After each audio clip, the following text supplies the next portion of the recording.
పరిశుద్ధుడవైన మా తండ్రి, సర్వశక్తిమంతుడా, ఈ ఉదయకాలమున మీ సన్నిధికి వస్తున్నాను.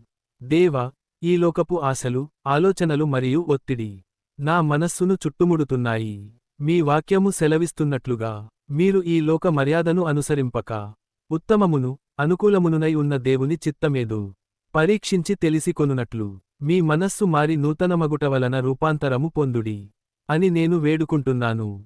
ప్రభువా, సోషల్ మీడియా ద్వారా, మనుషుల మాటల ద్వారా మరియు లోకపు పద్ధతుల ద్వారా నా మనస్సుపై పడుతున్న ప్రతి చెడు ప్రభావాన్ని ఇప్పుడే యేసు నామములో తెంచివేస్తున్నాను. లోకపు పోకడలకు నేను లొంగిపోకుండా మీ ఆత్మ నన్ను నడిపించునుగాక.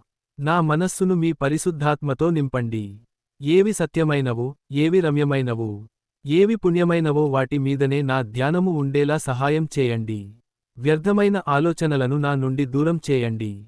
దేవా, నా లోపల ఉన్న పాత స్వభావాన్ని, పాత ఆలోచనలను తీసివేయండి. మీ వాక్యమనే ఉదక స్నానముతో నా మనస్సును కడిగి పవిత్రపరచండి. ప్రతికూల ఆలోచనల స్థానంలో మీ వాగ్దానాలను ఉంచండి. నా సొంత ఇష్టాల ప్రకారం కాకుండా మీ చిత్తము ప్రకారం ఆలోచించే జ్ఞానాన్ని నాకు ప్రసాదించండి. నా మనస్సు మీ మీద ఆనుకొని ఉన్నప్పుడు నాకు సంపూర్ణ శాంతిని దయచేయండి. తండ్రి, నేను లోపలి నుండి మారాలని కోరుకుంటున్నాను. కేవలం పైకి భక్తి గలవాడిలా కాకుండా హృదయము మారిన వ్యక్తిగా మీ మహిమ కోసం జీవించే కృపను ఇవ్వండి. ప్రభువా, ఈ రోజంతా నా ఆలోచనలపై మీరే అధికారం తీసుకోండి.